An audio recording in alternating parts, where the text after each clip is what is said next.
No, the International Forum for Promoting Homeopathy comprises of homeopathy lovers, students, and doctors, and we have 3 sessions every day. The first session of the day is already over, and let me come to today's guest. As you all know, that Dr. Rashmi Shukla is the guest of the day, and doctor has presented the first edition of the same some 3 days back, and today she will be sharing her the second part of the same discussion. And let me introduce the details about our doctor. She has completed the MD in homeopathy and is the director as well as the a founder of the largest homeopathic education forum, and she is one of the person who has completed 12 years of teaching in homeopathic medical college, and is able to have this professorship within a short time. But she went to the homeopathic practice and doing excellent service in that field. And already doctor has achieved many things, particularly in the field of practice as well as propagating homeopathy and educating homeopathic fraternity in particular. And she she's the she has done a lot of articles as well as she's the co-author of a work called uh, permeable to my organon of nanomedicine. And so all these things are doing, she is always active in propagating homeopathy in different way. She has won several awards also, and she that is a very important thing. The awards are very, very important as far as one's career is concerned. And uh, uh,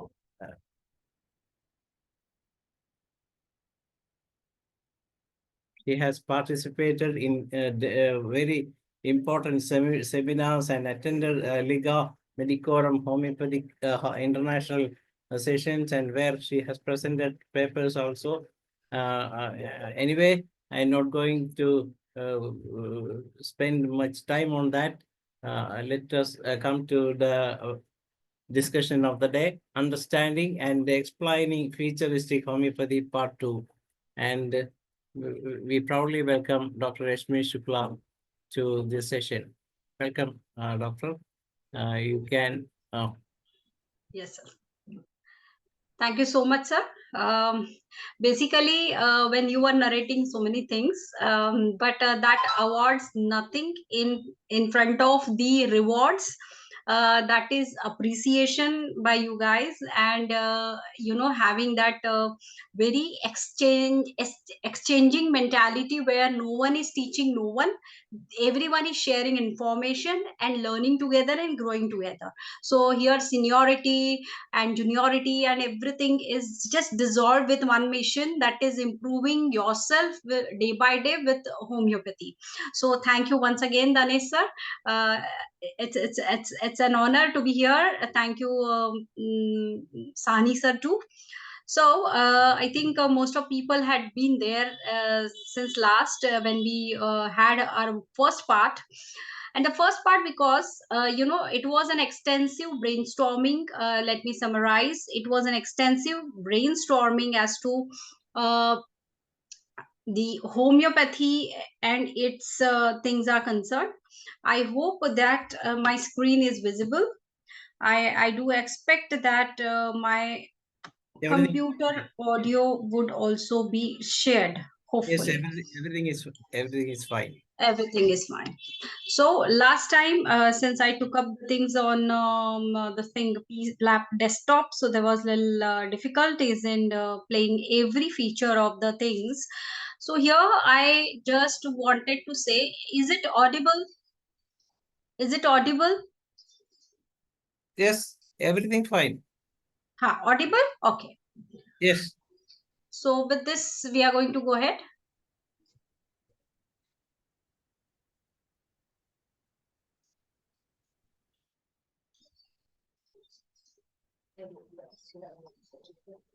But little very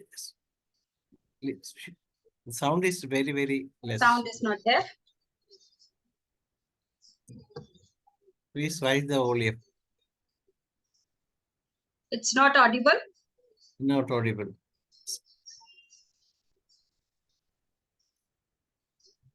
This time I'm definitely going to mail you this video. What this video is saying is the video generated by AI, as I told you last time, that this video tells where and how and what's of homeopathy updates. So for century we had been relieving patients and we are surviving only out of results, as we discussed last time. Because our extensive services, these are my own patients, my own clinic where I am doing this since last 20-25 years. So but we evolved, so we need to even evolve even at a rapid pace, where because homeopathy has got huge potential for mass or community health. So as everything is advancing and we have to really bridge that gap, that is the knowledge gap. We started learning anatomy in most modern labs, but our materia medica organon also need to step into most modern labs too, because they are one of the most practical subjects. We need to correlate what the modern science teaches and how homeopathic principle justifies. We really need to open our minds for the forthcoming knowledge which can conjointly define and redefine homeopathy. We don't intend to replace traditional homeopathic education, but we need to integrate. As far as future of homeopathy is concerned, better learning, better knowledges, better hold on the subjects in hand will make competent practitioners and successful pathy in future. Since we are learning all the subjects in every areas, so what we expect is our student has to be at par with the modern science that is there.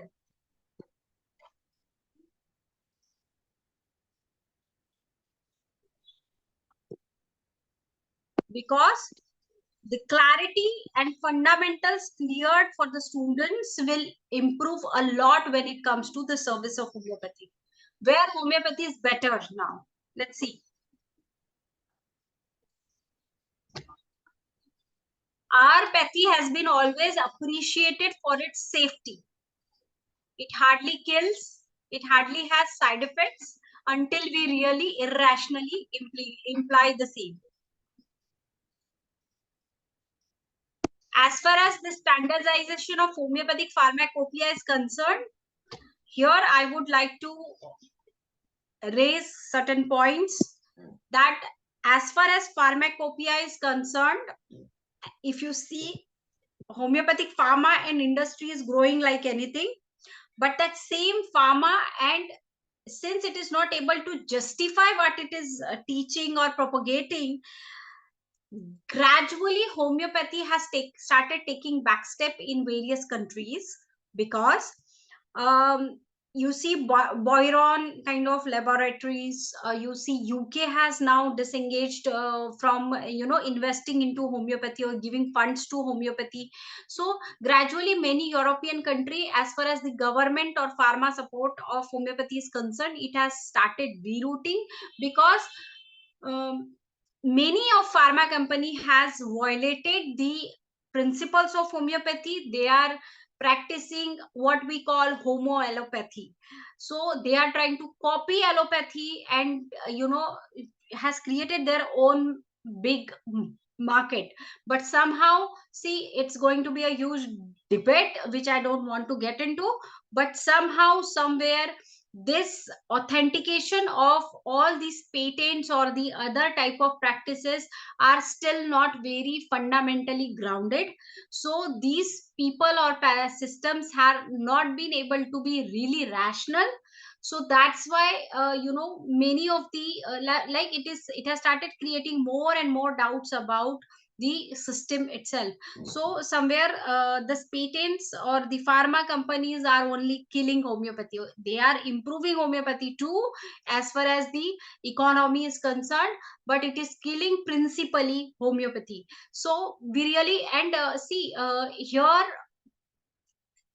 there should not be any fights, because homeopaths are known to fight and have lots of egos. Here it has to be sitting for a very very consensual solutions, that how the might of pharma industry and principles of homeopathy or classical homeopath or better generation homeopath join together to expand the horizon of homeopathy is the major point, rather than telling or proving someone is right or someone is wrong. No, we don't want to do all this over here.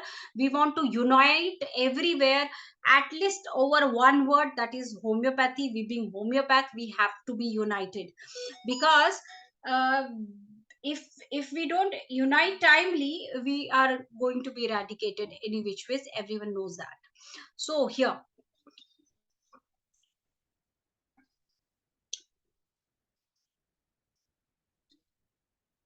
and irony in countries, western countries like America, there you can homeopathy can be available on Amazon, and anyone home remedy ki tarah you can use it. But as a doctor you cannot practice it. You can as a even non qualified person, you can order from Amazon, consume or feed it to anyone, but as a doctor you cannot practice until you really certify to a level.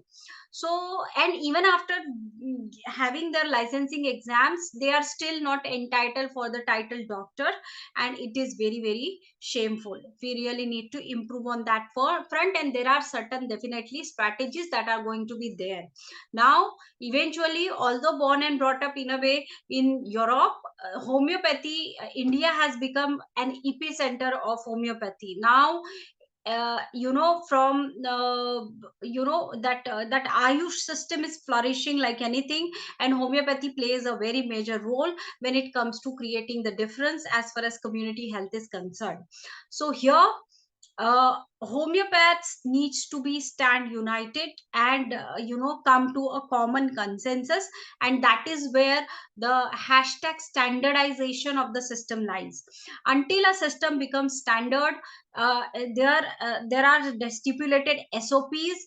The system cannot be sustainable, system cannot be scalable. Here we need to really lay down a common guidelines where how whole system or pathy is going to act or behave. So that standard, because see we say homeopathy is art and science, art and science, art and science, fine. But in art also there is science in the essence. Okay, so please understand, suppose painting is an art, but essentially the paper, the colors are science. Like they are from chemistry, they are from physics, they are following all the science rules, right? So even for implementation of art, they must, because consciously or unconsciously scientific rules are going to be there, whether you will follow it or not. Scientific rules will be there and they will be playing their role. So better the role, so better we get aware of those scientific phenomena that are taking place, and embracing them, one of your ways to practice. So if I am able to make it clear, once again I'll tell that whatever way we are practicing, medicine is an art, but the art is also being executed through the principle of sciences. So let us not forget that. So the science right now to an extent discovered, later on more discoveries will uncover many other phenomena too. But science or scientific rules are still there. So to stand that scientificity test, homeopath also need to be speaking the language of science, because Hahnemann spoke the language 200 years old. Whatever resources available with him, we should speak the language of today, correlating the homeopathic principle. So now here what the artificial intelligence wants to say, we need to ensure. Yes. So here the one major thing that we need to really follow is that standardization and the rules. Because see, if see what happens is, whenever there is a lot of difference in the way of practicing homeopathy or understanding or explaining homeopathy, um, eventually everyone somewhere gets divided and start fighting, or there is that ego clash. Suppose some school of thought explains homeopathy and its treatment in some their rosy ways, the other system criticize the other system and play explain the things in their ways. So I think these could be just a matter of perspective, but this should not be at all the factual differences, because ultimately if the cure is happening after implementation of homeopathic medicine, so it has to be happening through homeopathic principles and cardinal laws led by our master Hahnemann, because they had been time tested. So what I appeal through this platform, I don't know who all would be there, so what through whatever school of thought they might have been aware or following or propagating, what I want to say is, in whatever way things are happening. For example, here I was very impressed. I am very impressed about learning about the systems of practicing or the propagating homeopathy. Sani sir's own method, that hair transformation trans transmitting. I forgot the exact terminology that has been used, but ultimately you understand the principle, that he doesn't his principle doesn't go and dip that hair into any random medicine. The remedy has to be similar. The remedy has to be civilimum. The rule has to be followed. The remedy has to be derived, which is civilimum. The mode of administration is just different. So please understand that fundamentally everyone is same. Everyone is same. Genetically everyone is same. That is professional genetics. That is homeopathy. So fundamentals are same, and we have to embrace that. And also we have to dissolve and resolve the differences, so that we stand united, upright and proud, and really propagating, then only. Otherwise we keep on fighting within ourselves and going nowhere. So what this further the content needs to or wants to say,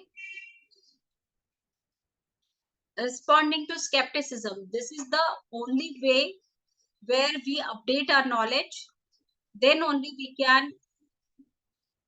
Yes, lack of understanding of the principle, or an inability to explain the principles of homeopathy in a comprehensible way. For example, if I start presenting in Sanskrit, if I start presenting in Marathi, I might be speaking really right things and not at all wrong things, but still, it is not comprehensible to every one of you for that matter. So it means that to meet up to the demand of crowd, if I want to be understood, I should speak out in the language that is understood by the other people. You're getting? So if our students who are like in Gen Z, and who are living in this era of artificial intelligence, now we have embraced artificial intelligence as far as our homeo ed is concerned, where most of classes and the teachings of various subjects is done by AI. So because now the Gen Z understand AI language, so we have to speak that language which they can understand. Similarly, while explaining homeopathic principles are concerned, we need to speak the language which other people are able to understand, and then only they are going to accept us. So yes, to be in competition, to be in the system, we have to be speaking most acceptable language, but staying firm with what we believe in, or what we had been practicing, what for which our Hahnemann lived and died. Those eternal principle we have to explain, but only language should change so that they understand. So the most of the skepticism is coming out of the our inability to explain. Just a second. So that is a very important and fundamental phenomena that I want to really aggressively explain about here.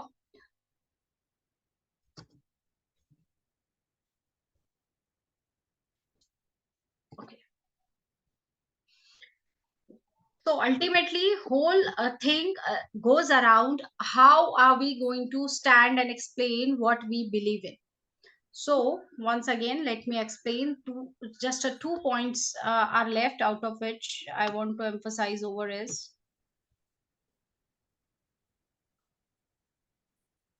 Okay, leave it. So let's come to the last point where we left over. I think somewhere here. Yeah. So here, I think this was the last slide. So to summarize what that video wants to say, the video was generated by artificial intelligence in 3 minutes, where I just ask a question that where exactly homeopathy falls short and how it should sustain as far as its futurity has to be ensured.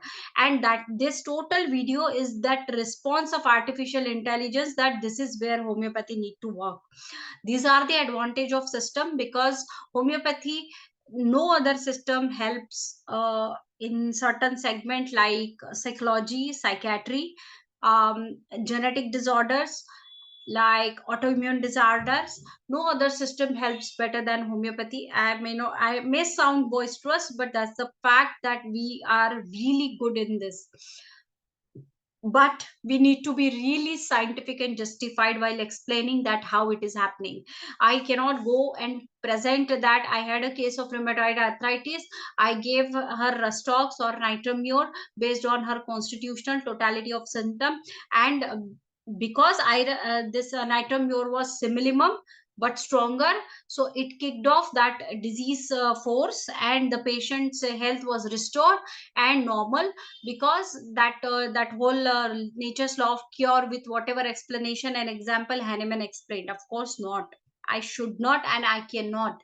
So whenever I have to speak, I have to talk about the immunological term. I have to talk about HLA-B27 that gives rise, that is the genetic mutation that gives rise to the diseases like rheumatoid arthritis. I have to speak about the RA factor, that is the autoimmune titer that rises in the blood, and I have to tell that how my Nitromur is actually controlling that cascade of RA titer and ESR, and eventually the symptoms. So how it is inflammatory activity has been recovered after administering Nitromur, and not because she had a disappointment in love and she had this, because of that Nitromur cured the case. No.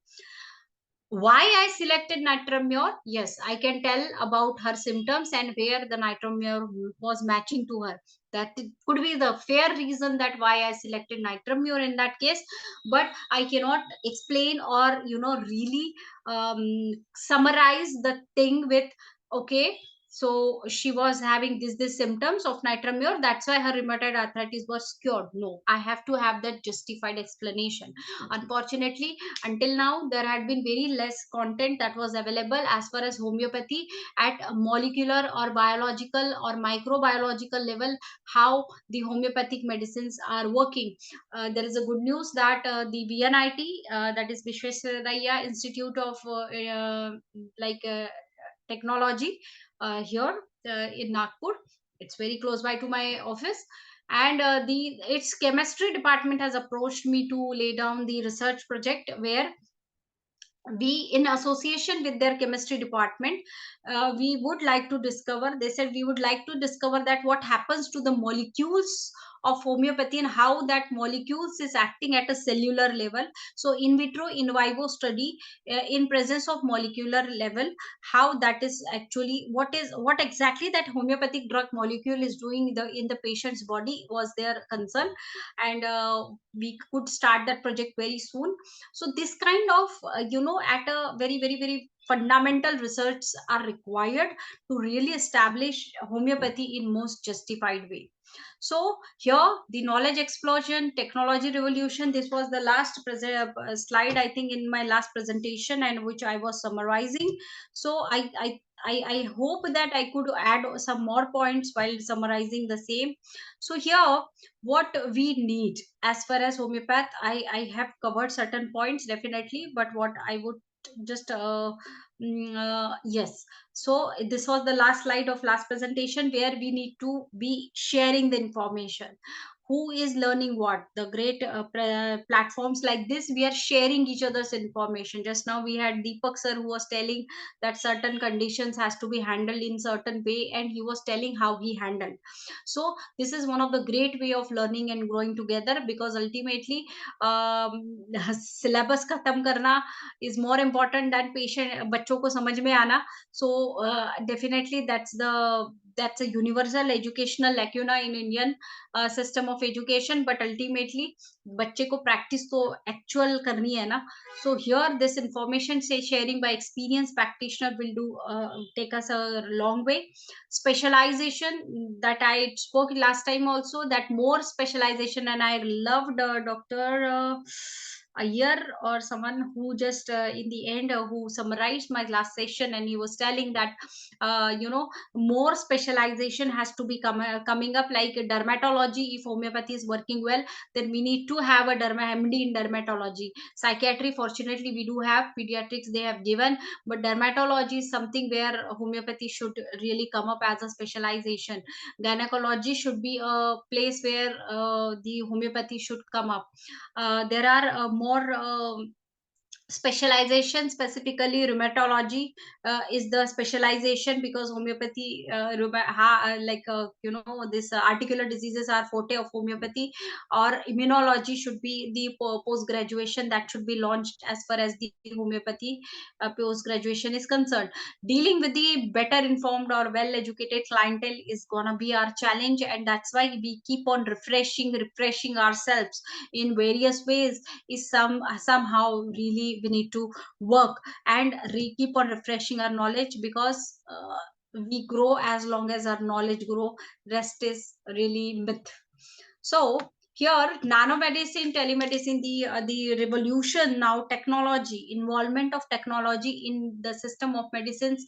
Actually technology only revolutionize the modern medicine or any system of medicine. Frankly speaking, technology is the only tool that has revolutionized every sector of our life and sciences. So more and more modern medicine went on embracing the technology. More and more modern it updated, and more competent it went on becoming. Now we have robotic surgeons, we have nano robots that are going inside the body and getting the surgery or getting the things done. So the speed they are embracing the technology is tremendous. And similarly we also need to match up that technology more and more into our systems. Then only the sustainability of homeopathy in future is possible. Telemedicine is something really great. Since COVID, it has really banged in a huge way, because what I want you to really understand that is um, uh, the major thing that I want to really emphasize over is that during COVID, we learned about telemedicine in a great way. Before that, also we were practicing. I mean, I have so many overseas patients, and I don't think any of them I have met personally, but they are getting treated, and years after years after, they keep on coming with some other condition or the other relatives getting treated. So telemedicine has really been a great way, and telemedicine could be one of those great revolution where we are I sitting here and treating some patient in Gadchiroli, I sitting here treating a patient in Canada, you understand, or Australia, you understand the telemedicine level. Now we have to really improve over it, because the way I have managed COVID cases during those 2-3 years had been tremendously improvising, because at that time we were in talks with VNIT for creating a virtual stethoscope where I really wanted to check that what is happening in the RS of the patient, so that not any sudden pneumonia or the anything else should not be like skipped. So I was telling them ki please develop an instrument using whatever sound systems, where the patient should be able to keep that small instrument over his chest wherever I tell him, and I should be able to hear what is his RS is saying. So how it is sounding and what exactly the respiratory condition of patient is like. Meanwhile, they said that they have got a couple of things developed previously, and similar thing was almost developed. So then I left, okay, theek hai. But this is how the greater and greater milestone of telemedicine has to be achieved. It's not that COVID has gone, now we are okay, we are relaxed. No, we really need to keep on working, that what if tomorrow anything like or worse to COVID comes up, how are we going to cater, how are we going to deal?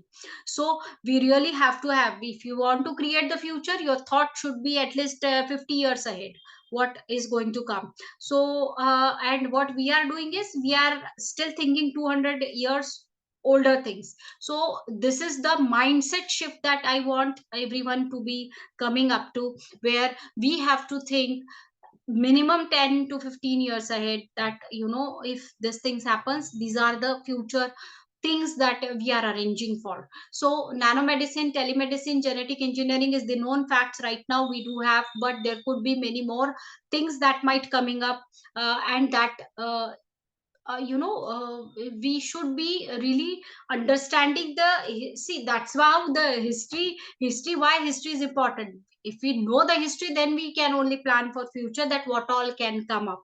Of course, every 100% accuracy won't be there, but we know, then we have a plan that what all we do have. But the great point is this point I raised last time also, that the great point is we are not empirical, we had not been empirical.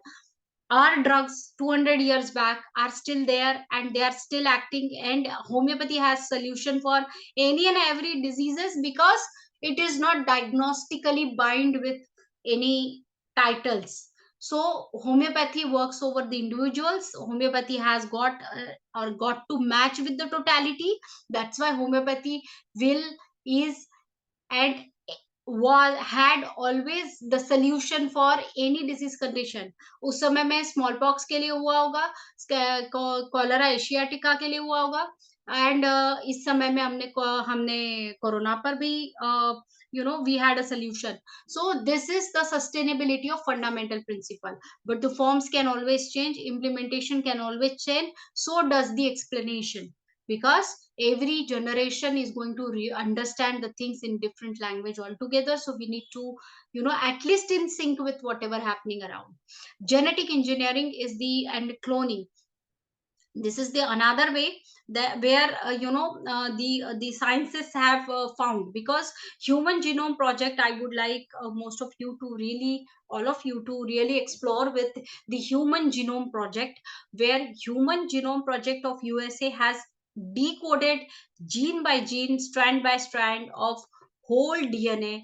And it was a huge project where it included more than 2000 individuals and their genetic mapping, where they could identify which gene is responsible for which disease and which chromosome it does exist, where exactly it does exist.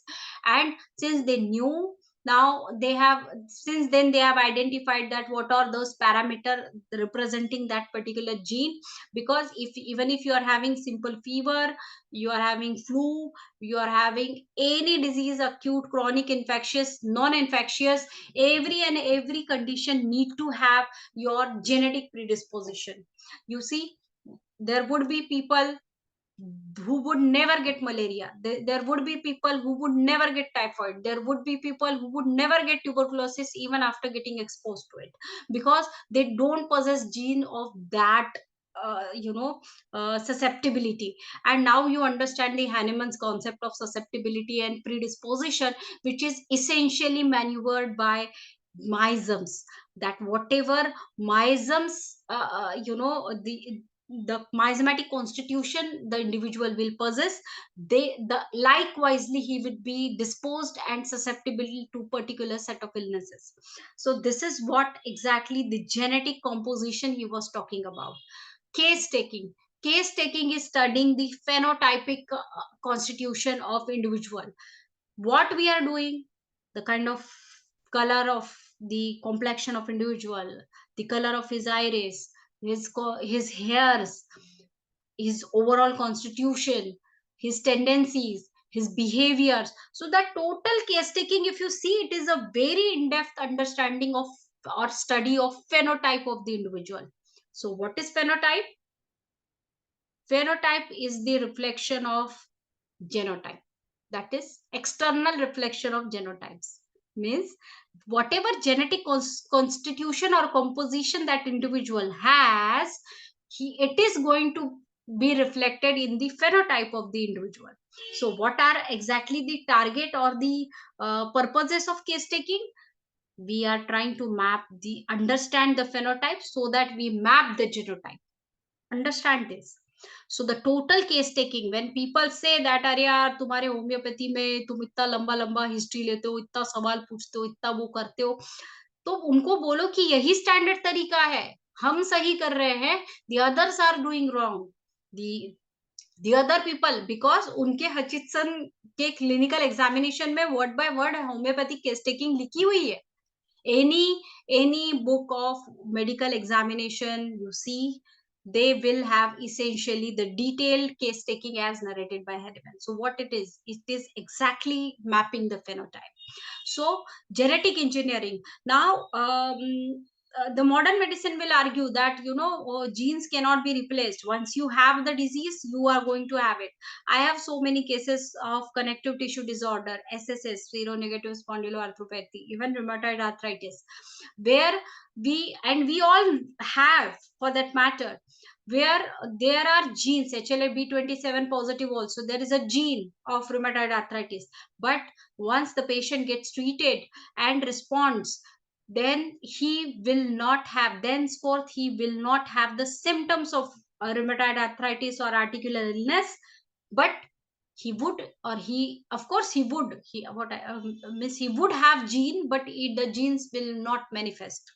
It will not represent, or the gene will go dormant. What is this? Dormant and latent and dominant. So please understand the words, the same thing is happening with genes. Now you understand the future. Futures lies in the past. The seeds of future lies in the past. That the genetic constitution of the individual is the constitution of individual that we try to understand through case taking. Now the disease or abnormal disease totality is the detail of the illness that we take out from individual. What we are doing is exactly we are mapping the miasmatic constitution of individual. What is miasmatic constitution? The genetic aberrations that we are, through that miasmatic and totality building, we are mapping the genetic aberration of the individual. Now what are we doing? Based on similarity, we are implementing homeopathic homeopathic treatment or homeopathic medicine. So what are we doing? We are understanding the genetic aberration within the individual's constitution, and we are trying to block those genes so that they stop manifesting. so that they stop creating the cascade of reaction, action, and reaction, and its after effect, which are seen in the form of sign and symptoms that we see. So what is happening here? We are actually doing physiological genetic engineering. We are blocking that gene's manifestations so that the patient no longer throws the symptoms, and patients no longer suffer from the symptoms. So please understand that. So genetic engineering, so this clarity of the facts, until the homeopath and homeopathic students are aware of, they will never ever really be comfortable and competent to say that yes, we do have answer to all this. Now I have told you where do we stand, and everyone knows we need not to. So concept of evolution was the last slide where we need to adapt. And just now I narrated that how we can still adapt with the existing information that we do have, and how are we going to really concretized everything, what exactly the language that modern people are able to understand. So here the I have so now let's go back to history again to an extent. Here Harriman, who started writing or putting his principle or learnings on paper from 1810, from 1810 to 1842, he continuously kept on writing the editions of organon, where every time he just verified with the facts and he improvised. What do you think? If Henneman had been surviving till now, would you think that he would have stopped at sixth edition itself? No, I think minimum 60 edition he must have written by then, by adopting whatever coming up as far as his patients are concerned, as far as his practices are concerned, and as far as the surrounding knowledge gaps fills up, and the new information comes up, because he was essentially a scientist, and I think he was the first scientist of the medical world who could really put up logics into the practice of homeopathy, and is the only man we should be saluting and proud of, who single-handedly developed the complete system of medicine. But are we supposed to stop where he did stop? He died. He till death, he means the last edition was published even after his death, means till last moment he might have been writing, right? So understand that he has been continuously progressive, and we also need to be progressive than just being nostalgic. Now I have spoken about it, that we need to adapt, we need to improvise, and we need to speak the language which other people are going to understand very well. So here, if we want to survive, once again, the industries, the economy game, psychology game, and the real ground game, everywhere, if we have to conquer, we have to really be fit in all senses, clinically, academically, scientifically, and practically, and politically too. So in all sense, if we are fitting in, we are surviving, else we are not surviving. So let us accept the fact that what is the truth for tomorrow today may not be the truth for tomorrow. Essentially, it is again not the truth. Whatever the truth is for today, perceived truth, आज वो सही लगता है, ठीक है, हो सकता है वही फैक्ट का एक explanation, some more explanation comes up, and now we understand things in another way, but of course the fundamentals will remain the same. So any faculty of science or any faculty, anything cannot be perfect anytime. It is always evolving. Everyone is evolving. 3 days ago we met, now the things have evolved, now some different things, many things might have happened by then. So everything minute by minute is evolving, so does homeopathic science also need to evolve. So, and let us appreciate this master that he wrote 6 books on one subject, and no 2 books were same. Every book, every edition had additions of his experiences, of his scientific statistical understandings. So now, many things I have covered many point previously. So Hahnemann kept on writing because he was utter scientist, and he knew that it needs more perfection. It needs more perfection and more research and more study. So it's not that anything is ultimate, anything is perfect. We have to keep on evolving. Nothing is perfect. Ideal is a very, very hypothetical term. Everything is evolving time by time, day by day. So does we. So should we. So this lack of clarity, concept of homeopathy needs a level of explanation that has to be provided. And no, our people are really need to be in a position, in terms of terminology, in terms of knowledge, in terms of confidence, that we should be able to explain our master was right. The way I told now, couple of fundamental principles I told you, that fundamental of case taking, doctrine of individualization, law of similia, and case taking, and the totality, and our medicines, how it is actually working. So within this short presentation, I might come up with every point elaborated, that what exactly it is explained as, how it looks like as. So that is how things are. So these are really a brainstorming thing, and I think Danesh sir has cameras on. So now let us summarize. So let me check with. Uh, so the point that I want to really come up with the final thing, that sir, Danesh sir, and every senior, respectable senior who is there, I want to really reiterate over the fact that the organon needs to be narrated in most acceptable, logical, scientific phenomena or concepts, which we have tried. Sani sir himself has reviewed our first edition, and we have come up with a second edition of the same thing, that is preamble of novel homeopathy, where all of his principles is been explained in most scientific way. So these are the kind of literatures that we need to read, we need to understand, we need to propagate, so that we are confident enough and ready to take over the world. So now again, the things over to Danesh sir, if he has any questions or discussions to be opened. Yes, thank you, Dr. Rashmi Shukla. It's really an amazing session from you once again, and you really showed how we need to move forward in different the today's world. What are the things to be modified in homeopathy practice? What are the things to be done with our organon? How one need to adopt the present situation with the present concept of modern medicine, and how you can collaborate homeopathy with the modern scientific explanation too.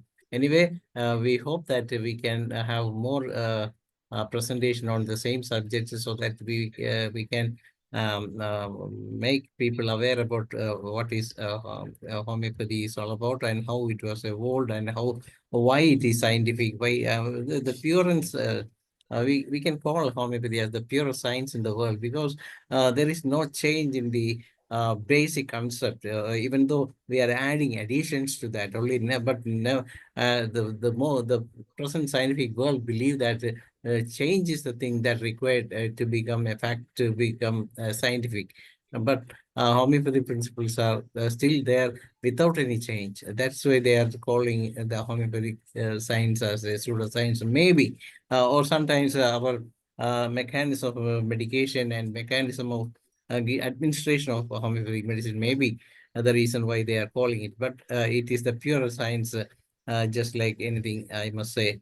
And let us begin the discussion here. And those who want to participate in discussion can raise your hand, so that we will allow you to unmute yourself. And I think Dr. Hariharan sir is waiting for the same.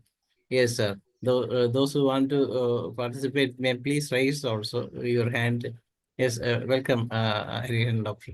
He is one of the senior most doctor attending the session, Yeah. and he was former District Medical Officer. Dr. Rashmi, very good, very good. Your lecturing regarding the future of homeopathy is very nice. Really, I am appreciating you. You are in a younger stage. You have a very bright future. You have a bright future regarding homeopathic system of medicine. And see, one of the main thing you narrated is, I like, doctor is not there. Huh? Hello, doctor. Yes, doctor is here. Doctor is here. Okay, doctor, your explanation regarding the autoimmune disease, that is very, very interesting and very correct. See, that is the genetic block. That is, Hanuman said, that is obstruction to cure. See, we are usually seeing that because in autoimmune diseases, we see, if we administer the simillimum, see, the disease is not curing completely, but there is an obstruction. I think that is a genetic block. So homeopathic, by administering the miasmatic, by administrating the miasmatic medicine, we can continue, and that block can be removed very easily. That block can be removed. See, certain autoimmune diseases like thyroid, hypothyroid, and see this rheumatoid arthritis, a lot of diseases. That is what you said is very correct. See, again, you please come to the forum and give such very good lecturing, and congratulations. Come again. Thank you. Good night. Thank you, sir. Thank you, Dr. Harin, sir. And now I invite our secretary and a homeopathic lover, Dr. Kiran Chand, to add something more to this session. Good evening, all. I was hearing the session. It was a wonderful session. The point which I like was you going to have a research the college nearby where with your chemistry department. Such kind of researches should come all over India, and there should be proper documentation of the scientific practices in homeopathy, so that homeopathy practitioners are not called as quacks by modern medicine. We need to rule out. Thank you. Sir, one thing I like to say to the forum, that homeopaths don't say that it is pseudo homeopathy. Please mind it. It is not pseudo homeopathy. It is pure. It is the pure. Yes. Definitely, as a lover, it is pure science. I understand, but modern medicine say it is a quack practice. So once the lovers and those who practice homeopathy make sure that scientific researches go on, well documented, and it comes into a common space, so they also get a chance to review such thing. Government is taking the initiative, but we all fall in line for that. That is the point. Here, one small point that I would like to add, if Danesh sir allow me for next time. Yes. The future of homeopathy is, or future of any system, is greatly dependent on the government policies over there. Irrespective of the results that we are creating, the public's demand, whatever public is demanding, but it is ultimately the governing body who wants to decide in what way. So I previously had 2 presentation in Hindi batches about the One Nation, One Health policy, and the second was the future of homeopathy, role of homeopath in One Nation and One Health policy. And second was I just forgot. We had 2 presentation where the National Ayush Mission and how and where homeopathy is going to stand, and the great research and stats I found, and research and stats were great, but homeopathic representation was not so great. So again, it's a great concern that we need to discuss out and really make a stronger steps for that. So future of homeopathy has got that political angle. If you remember, I told 5 angles where we really need to master. So yeah, That's another very, very important angle. Okay, a lot of lacuna in our medical system that will be removed in future, I am sure. And the true homeopathy, sometimes without tincture and without patents, we can survive and see the homeopathic system will survive in next century. No doubt in that. Okay, thank you very much. Let's wish. Yes, Yeah. that's the reason why we formed a group called International Forum for Promoting Homeopathy with the homeopathic lovers in front. And our secretary is a homeopathic lover, and he's not at all a doctor. But you can see the enthusiasm he is showing in this forum to watch all these things. And this kind of support from the public is the need of the hour. And they can bring homeopathy to a top level because they are the people who are experiencing homeopathy, and they are the people demanding homeopathy for the future. Definitely, we appreciate this kind of effort from homeopathic lovers, particularly our secretary, Dr. Mr. Kiran Chand. And so I invite Kiran Chand to say a vote of thanks to the session as the time is already over. Okay, it has been a wonderful session. Very knowledgeable. Thank you, Dr. Rashmi Shukla from Nagpur, right? Yes, sir. Okay, for gracing IFPH through this knowledge. Thank you for enlightening all the doctors and the homeopathy lovers. Thank you for your valuable time for IFPH. Thank you. Pleasure, sir. Pleasure. Thank you, Mr. Kiran Chand, and thank you, Dr. Rashmi Shukla, and those who participate in the session. Definitely, we will have some more presentations from Dr. Rashmi Shukla in the coming months of our presentations. And tomorrow, we will have a session from Professor Samir Chakar, who will be talking about batch flowers in skin diseases.